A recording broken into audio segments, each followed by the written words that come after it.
My name is Oliver, and for a long time I believed my life was defined by my father's expectations. I grew up thinking every step I took had to follow a script he wrote for me.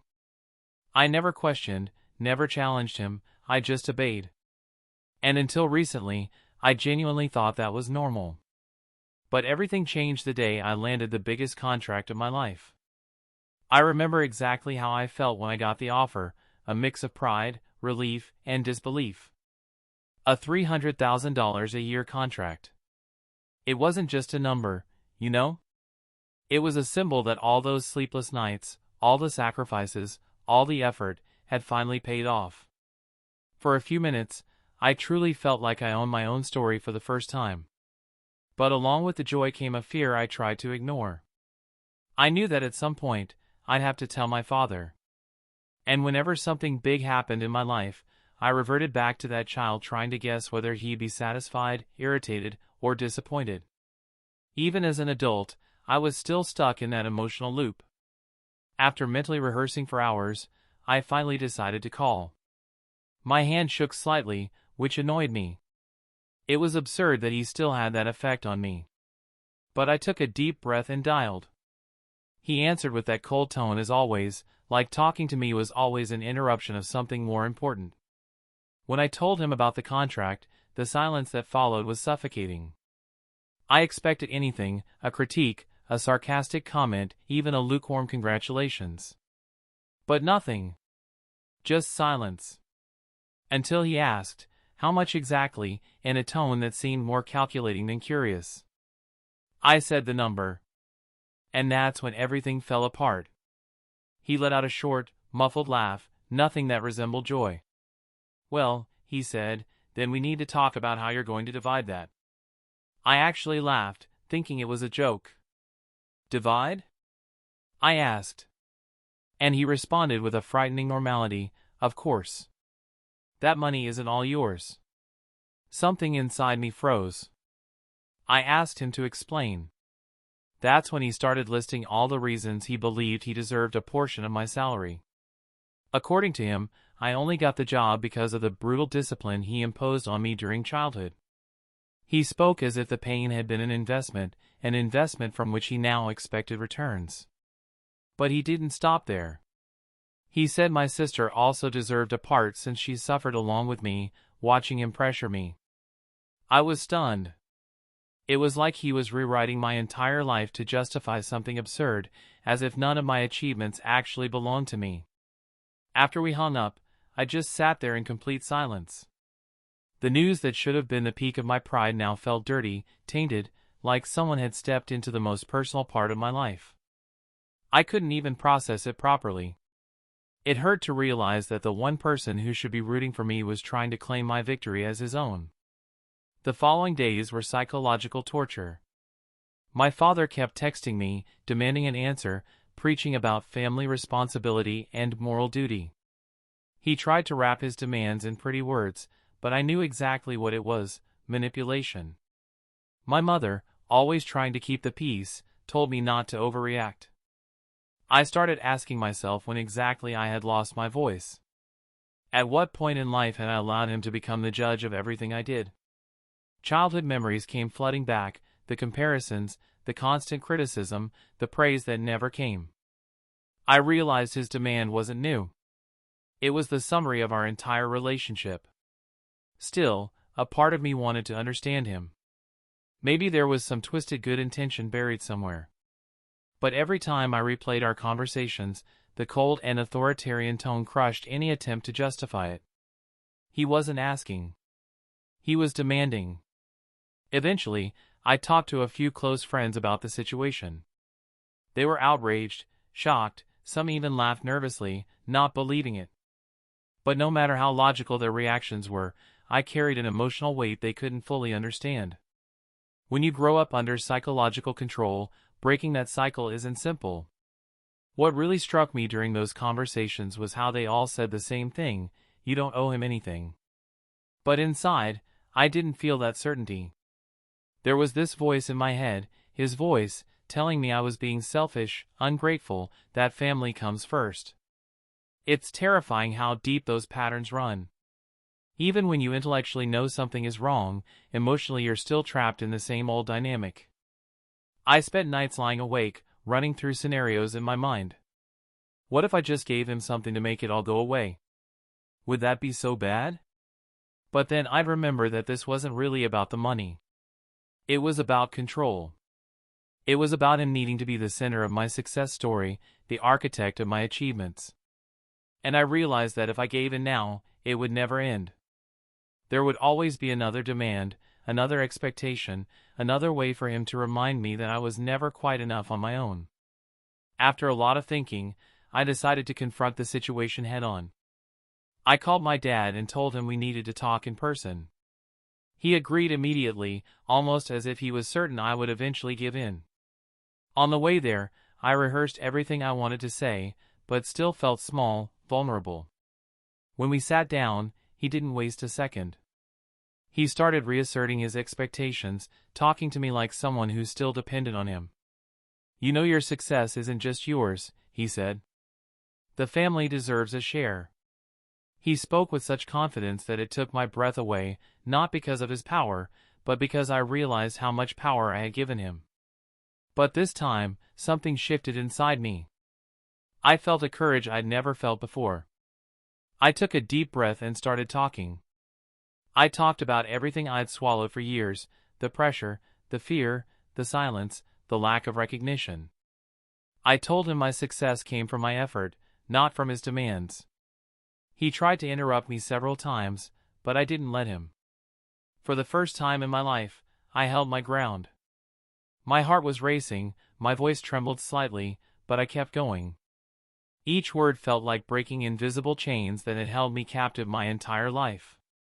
In the end, I made it absolutely clear, I would not divide my salary out of obligation.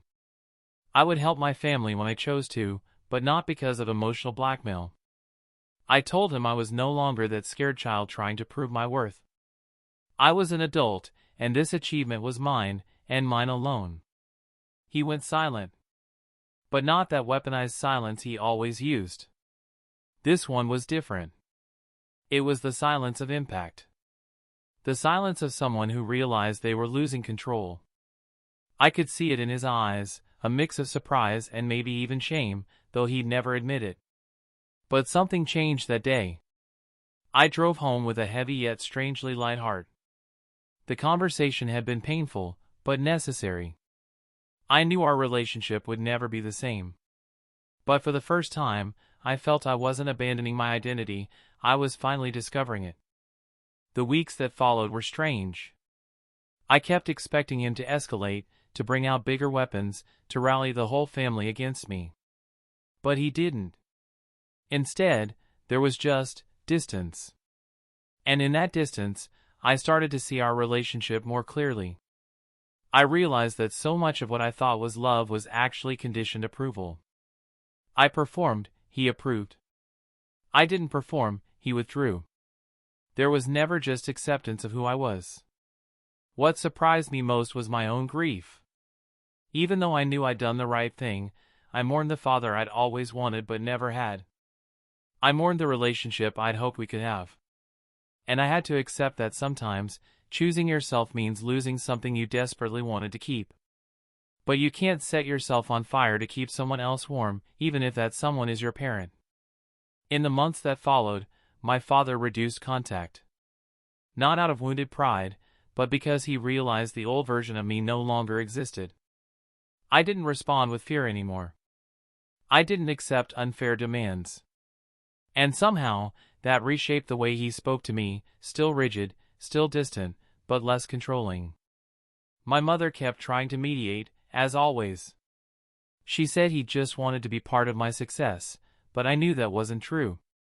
He never wanted to be part of it. He wanted to be the author. And facing that reality was painful, but necessary for me to understand my own boundaries. Over time, I realized the real lesson wasn't about money. It was about emotional boundaries. It was about understanding that I had the right, and the need, to protect myself, even from the people who were supposed to guide me. Adulthood is deciding where someone else's influence ends and your own freedom begins. I also learned something unexpected. setting boundaries doesn't always end relationships. Sometimes it transforms them into something more honest. My father and I still talk, but now on different terms. He knows he can't manipulate me anymore. And while we'll probably never have the warm, supportive relationship I once craved, we have something more important: mutual respect born from honesty rather than fear. The hardest part wasn't standing up to him. It was learning to sit with the discomfort of disappointing him. For so long, his disappointment felt like the worst thing that could happen. But now I understand that his disappointment says more about his expectations than my worth. I don't need his approval to validate my success. I never did. What nobody tells you about breaking free from a controlling parent is how much you have to relearn about yourself. I started noticing all these little ways I'd been living according to his invisible rules. The way I second-guessed every decision, waiting for his voice of disapproval in my head. The way I celebrated my wins quietly, almost apologetically, as if being too proud would invite his criticism. Even the career path I'd chosen, was it really mine, or had I selected it because I knew it would meet his standards?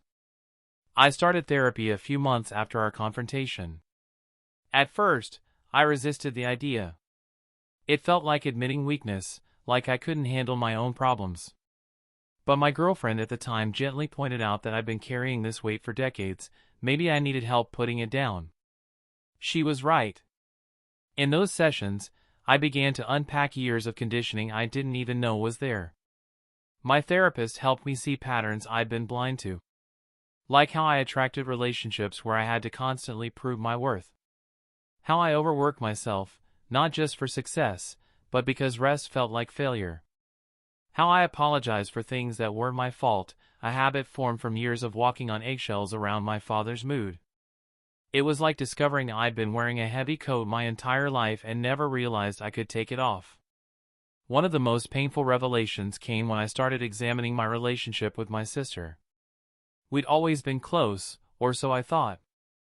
But after the confrontation with my dad, she grew distant.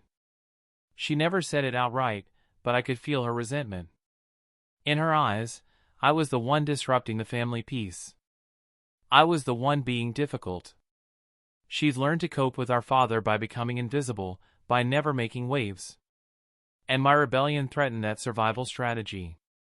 We had a conversation about it one evening, and she finally admitted she was angry with me.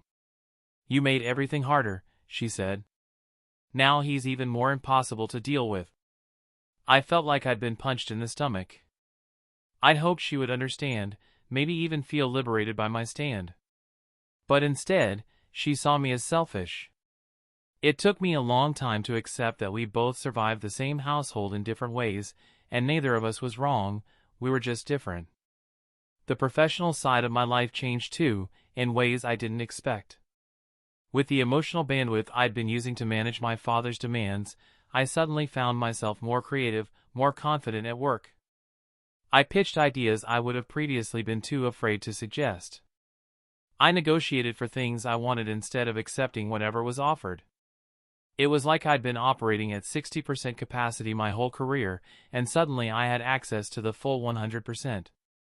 My colleagues noticed. My manager pulled me aside one day and said, "I don't know what's changed, but keep doing it." I almost laughed. What had changed was that I'd stopped seeking validation from a man who would never give it, and started trusting my own judgment. That internal shift radiated outward into every aspect of my professional life. But there were setbacks too. Moments when I almost slipped back into old patterns. Family gatherings were the worst. I'd show up determined to maintain my boundaries, and within an hour, I'd find myself shrinking back into that compliant child. My father had decades of practice at pushing my buttons, and he knew exactly which ones to press. After each gathering, I'd leave feeling angry at myself for not being stronger. My therapist reminded me that healing isn't linear. That I wouldn't wake up one day magically free from all the conditioning. That I'd have good days and bad days, and both were part of the process. She taught me to be gentler with myself, to celebrate the small victories instead of beating myself up over the setbacks. Slowly, I learned that strength isn't about never stumbling, it's about getting back up each time you do. Around the 1-year mark after our confrontation, something unexpected happened. My father got sick. Nothing life-threatening, but serious enough that he needed help for a few weeks. My mother called me, her voice tight with that familiar tension, asking if I could come stay with them. My immediate instinct was to say no, to protect the boundaries I'd fought so hard to establish. But then I realized something: boundaries aren't walls. They're guidelines. And I could choose to help without sacrificing myself. Those 2 weeks living in my childhood home were surreal. I saw my father vulnerable for the first time in my life. Watching him struggle to get out of bed, needing help with basic tasks, it shattered the image of the invincible authority figure I'd built in my mind. He was just a man. An aging, flawed, complicated man. And in those quiet moments of care, something shifted between us. Not forgiveness, exactly. But a kind of understanding. One night, as I was helping him back to bed, he said something that caught me off guard. "You turned out stronger than I expected." It wasn't an apology. It was an acknowledgement of the pain he'd caused. But coming from him, it was as close to praise as I'd ever received. I didn't thank him. I just nodded and said, "I had to be." We both knew what I meant. During those weeks, I also spent time with my mother in ways we hadn't in years. Late-night conversations over tea, where she finally opened up about her own struggles with my father. She told me about dreams she'd given up, compromises she'd made, the person she used to be before marriage and children. I realized she'd been surviving too, in her own way. She'd chosen peace over confrontation, and while I couldn't live that way, I understood why she did. She asked me once if I hated my father. The question surprised me. I thought about it for a long time before answering. "No," I finally said. "I don't hate him. I just refuse to let him define me anymore." She looked at me with something like envy in her eyes, and I wondered if she'd ever had the courage to say the same. We didn't talk about it again, but something between us felt more honest after that. When I left after those 2 weeks, my father shook my hand at the door. It was formal, almost businesslike. But there was something different in his grip, not quite respect, but recognition. He saw me as a separate person now, not an extension of himself. It wasn't the emotional breakthrough you see in movies, but it was real. And real was enough. Professionally, the trajectory continued upward. That initial contract led to others, each one bigger than the last. I started getting offers I'd only dreamed about years ago. But what surprised me most was how differently I approached success now. Before, every achievement came with anxiety. Would it be enough? Would I lose it? What would people think? Now, I could actually enjoy my wins. I could sit with success without immediately looking for the next mountain to climb. I also became more selective about the projects I took on. I started saying no to opportunities that didn't align with my values, even when they paid well. My father would have called that foolish, leaving money on the table. But I'd learned that not everything worth having comes with a price tag. Peace of mind, integrity, time with people I loved, these things had value too. Value he'd never taught me to recognize. My social circle transformed as well. I'd always surrounded myself with high achievers, people who were constantly hustling, constantly proving themselves. But I started noticing how exhausting that energy was. How every conversation became a subtle competition. I began gravitating toward people who could just be, who didn't need to perform or impress, who valued depth over status. These friendships felt different. Lighter. More honest. One of these new friends, Marcus, had also grown up with a difficult father. We bonded over our shared experiences, but what struck me most was how far along he was in his healing journey. He'd done the work years before I had. Watching him interact with his dad, setting clear boundaries but without anger, maintaining connection without losing himself, showed me what was possible. He became a kind of model for the relationship I hoped to eventually have with my own father. Romance became complicated in its own way. My girlfriend and I broke up about 18 months after my confrontation with my dad. She said I'd changed too much, that she missed the version of me who was easier, more accommodating. It hurt, but I also knew she was right. I had changed. And I wasn't going back. The next relationship I entered was completely different. I was honest about my needs from the start, didn't apologize for having boundaries, didn't shrink myself to make someone else comfortable. It was terrifying and liberating in equal measure. This new partner, Rachel, had a healthy relationship with her own parents. Watching her family interact was like witnessing a foreign language I was slowly learning to understand. They disagreed sometimes, sure, but without the undercurrent of control or manipulation I was used to. They could be honest without being cruel. They could have conflict without it being catastrophic. Being around them showed me what normal actually looked like, and it made me grieve all over again for what I'd missed growing up. Financial success brought its own complications. With money came requests from extended family members who suddenly remembered I existed. A cousin needed help with rent. An uncle wanted me to invest in his business idea. Each request came wrapped in language about family loyalty, duty, obligation. I had to learn to distinguish between genuine need and manipulation all over again. Sometimes I helped. Sometimes I didn't. But every decision was mine, made on my terms. I also had to confront my own relationship with money. I realized I'd been hoarding it, driven by a scarcity mindset my father had instilled.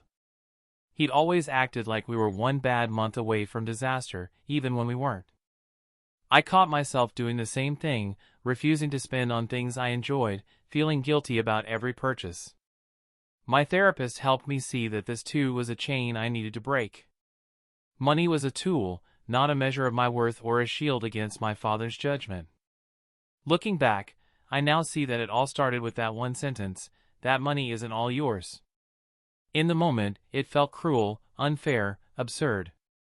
But it was exactly that sentence that finally opened my eyes. It woke me up from the life of emotional submission I'd been living without even noticing. Now I know this, my success, my achievements, my journey, they're mine. Not out of selfishness, but because I fought for them. And no one, not even my father, can take away the merit of the path I built. In the end, the contract was important, sure. But the real victory was finally breaking free.